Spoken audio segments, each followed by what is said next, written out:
Ari n'iteka n'umunezero nsubire ngusuhuze nkuhakaze nshuti mukunzi wacu wobandanya kumwe natwe ngaha kuri ino mboneshakure igushikiriza amakuru hariko avugwa mu bisata bitandukanye nk'igisata ca politike, igisata c'umutekano, igisata c'agateka kazina muntu, igisata c'amagara y'abantu, igisata c'uburimyi n'ubworozi, igisata c'imigenderanire n'ayandi makungu, igisata c'inkino, igisata c'indero ndetse n'ibindi bisata bitandukanye. Ndaguhaye ikaze, ndaguhaye mwiriwe neza cange mwaramutse bivanye n'aho udukurikira uherereye.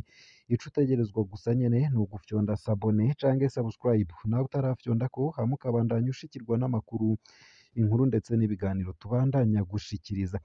Ano makuru rero harabafatiye ku ngingo nkuru nkuru zikurikira. Umukuru w'inama nkenguzamateka avuga ko leta yumiwe imbere y'ubukene bw'ibitoro. Umukuru w'inama nkenguzamateka yasavye abashikiranganji b'intwaro yo hagati mu gihugu gusubira kwemerera uruja n'uruza rw'amapikipiki hagati mu gisagara ca Bujumbura mu mugwa mukuru w'ubutunzi mu ntumbero yo gufasha abanyagisagara kwiyunguruza. Emmanuel Sinzohagera arababazwa nuko leta itakigira ico ishikirije ku ngorane z'igitoro igasa n'iyumiwe. Umushikiranganji ajejwe gutwara abantu n'ibintu yari yatumweko kuri uwu wa mbere mu nama nkenguzamateka y'u Burundi.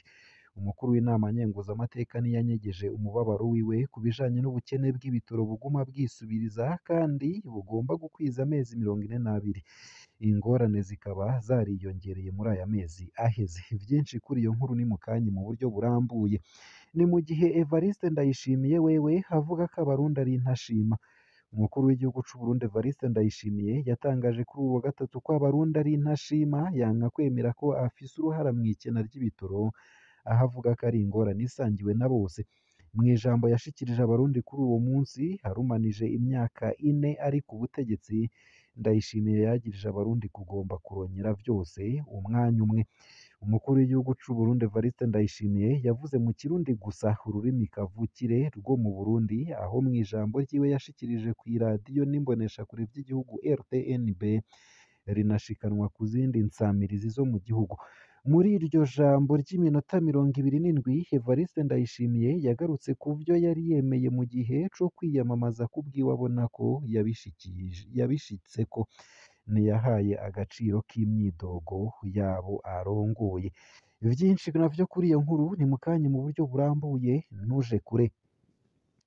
Nayo kandi abarundi amajana bapfungiwe ku butaka bwa Tanzania. Nayo kandi abarundi amajana bapfungiwe ku butaka bw'igihugu ca Tanzania. Abarundi baja kurondera akazi muri Tanzania bakorerwa amabi atandukanye. Hari abadahembwa abandi bagasahurwa bagarutse mu gihugu canke bagapfungwa. Mu busho bwa Kasuru ndetse na Nyamisivya mu karere ka Kigoma mu buraruko bushira uburengero bwa Tanzania, abahoze bahapfungiwe bemeza ko abarundi batari munsi ya 10 bazanwaho buri munsi. Kubw'uwuserukira Uburundi muri Tanzania Jeremia Kekenwa, abarundi batari munsi y'amajana 6 bari bapfungiwe i Kigoma gushika mu mpera za Rusama 2024. Ese ayo gusa? Ayo hamwe n'ayandi ni mukanye mu buryo burambuye, ntuje kure. Ico utegerezwa gusa ni ugufyonda sabone cange subscribe nawe utarafyondako hama ukabandanya ushikirwa n'amakuru, inkuru ndetse n'ibiganiro tubandanya gushikiriza. Ndakwipfurije kubandanya uraroranirwa, kugira ibihe vyiza ndetse n'umunsi mwiza. Ano makuru ku buryo burambuye nunyemerere nyatangurire kuri ino nkuru ivuga ko ingorane z'ibitoro mu Burundi zabaye ndanse. Leta yarumiwe imbere y'ubukene bw'igitoro nk'uko umukuru w'inama nkenguzamateka Emmanuel Sinzohagera abivuga.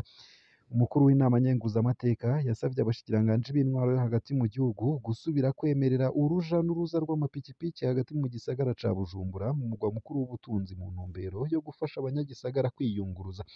Emmanuel Sinzohagera harababazwa nuko leta itakigira ico ishikirije ku ngorane z'igitoro igasa n'iyumiwe.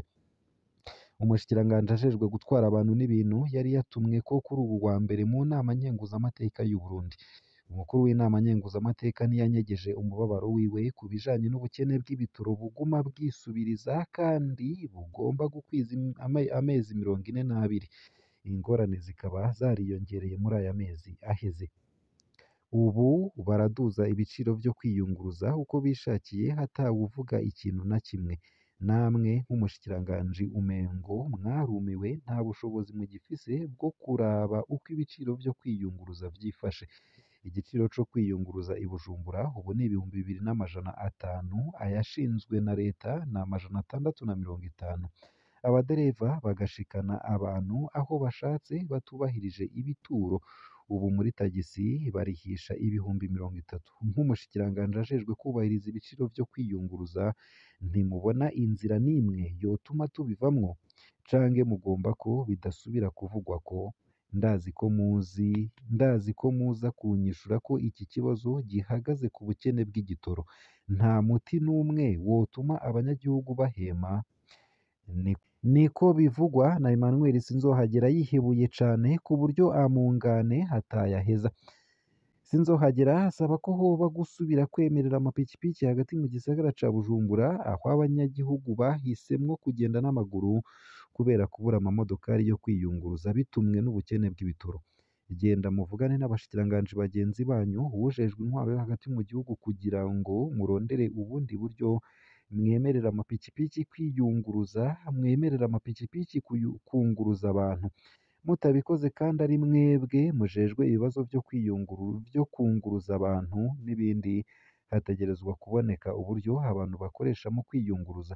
Ubuheruka narababaye numvise ko abanyeshure bacererwa ibibazo kubera ubukene bw'imodokari zo kwiyunguruza. Iyo muba mwavuganye n'umushikiranganji ajejwe intwaro yo hagati mu gihugu, mwari kuraba ukuntu abanyeshure bunguruzwa n'amapikipiki, mukanatora umuti w'ukuntu abantu boshika ku buzi. Ariko nk'umushikiranganji womengo ntimukibaho, ntimukivuga ku ngorane z'ibitoro, umengo mwarumiwe kuri ico kibazo. Ninde vy'ukuri azokwishura ku bibazo vyacu? Umuti uzova hehe? Bizoherera hehe? Uko akaba ariko Emmanuel Sinzohagera yasubiriye kugaragaza umubabaro. Abakoresha imbuga ngurukana bumenyi benshi barashimye amajambo y'umukuru w'inama nshingamateka y'u Burundi. Abandi babona ko hari amakinga ahubwo yategerezwa guhabwa uruhusha rwo gushika hagati mu gihugu, ni ukuvuga nyine mu gisagara ca Bujumbura, kuko amapikipiki nayo nyene hanywa ibitoro. Amapikipiki yanyiwe gushika hagati mu gisagara n'umushikiranganji wa mbere w'u Burundi Gervais Ndirakobuca. Amapikipiki yanyiwe gushika hagati mu gisagara n'umushikiranganji wa mbere w'u Burundi Gervais Ndirakobuca mu mwaka w'2022. Ico gihe yari umushikiranganji w'intwaro yo hagati mu gihugu n'umutekano. Mu ndwi iheze umukuru w'inama nshingamateka y'u Burundi Daniel Geras Ndabirabe yaragabishije ko hashobora kugaruka igihano co gupfa ku bantu bahungabanya ubutunzi bw'igihugu, akagiriza bamwe mu bashingamateka n'abadandaza kugurisha ibitoro mu gihugu c'u Rwanda, gutyo bigakena mu Burundi.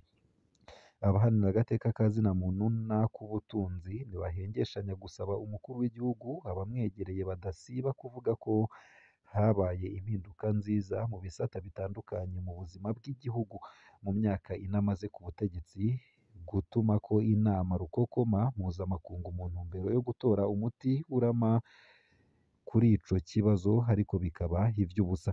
Amakete twamwandikiye nta nyishu yaronse. Uko akaba ariko Gabriel Rufyiro arongoye Orikome agaragaza umubabaro.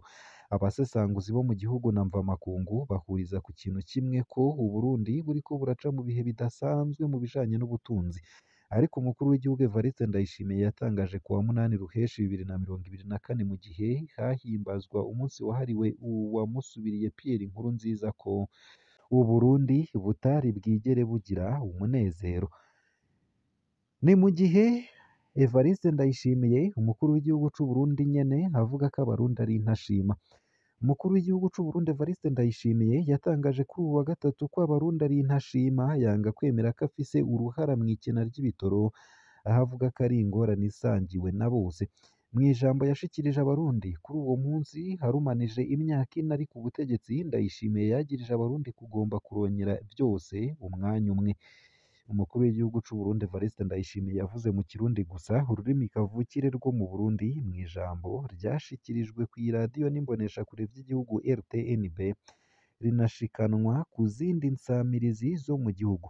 Muri iryo jambo ry'iminota 27, Evariste Ndayishimiye yagarutse ku vyo yari yemeye mu gihe co kwiyamamaza, aho kubwiwe abona ko yabishitseko ntiyahaye agaciro k'imyidogo y'abo arongoye.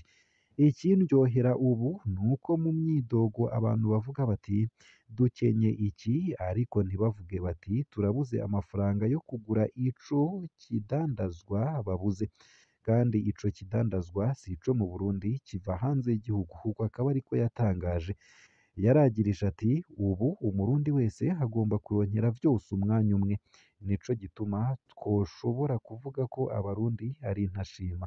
Kubw'umukuru w'igihugu c'u Burundi, abarundi bariko barubaka amazu meza, bambara ivyambarwa vyiza kandi barafungura bagahaga.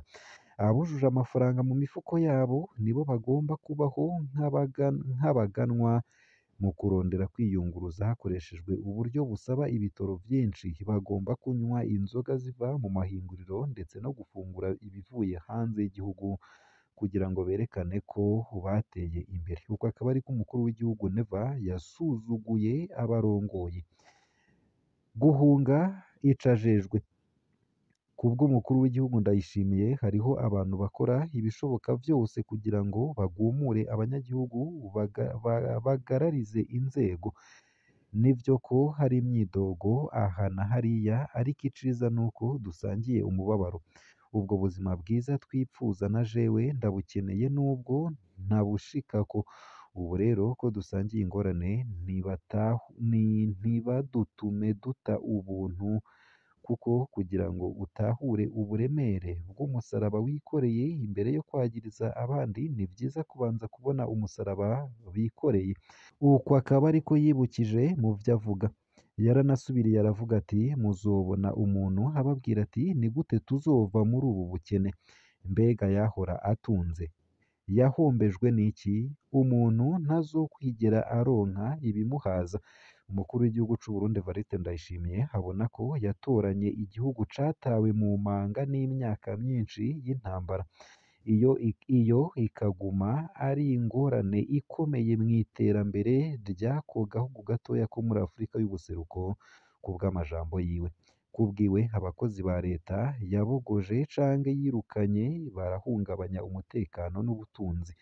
Nk'uko yasubiriye Pierre Nkurunziza yatunganya ibikorane kugira ngo yerekane intsinzi, Evariste Ndayishimiye hagiye kuja i Nyabihanga mu ntara ya Mwaro hagati mu Burundi gushimira Imana. Ni ukuvuga nyene hakaba yarabikoze kuva kuwa 20 gushika kuwa 22 Ruheshi 2024. Ngaha hakaba ariho nsoreje ano makuru nari naguteguriye ariko avugwa irya nino mu gihugu c'u Burundi no hakurya y'imbibe z'igihugu c'u Burundi mu makungu ya kure. Ico utegerezwa gusa ni ugufyonda sabone canke subscribe nawe utarafyondako hama ukabandanya ushikirwa n'amakuru, inkuru ndetse n'ibiganiro tubandanya gushikiriza. Ndakwipfurije kubandanya uraroranirwa ndetse no kubandanya uragira ibihe vyiza n'umunsi mwiza.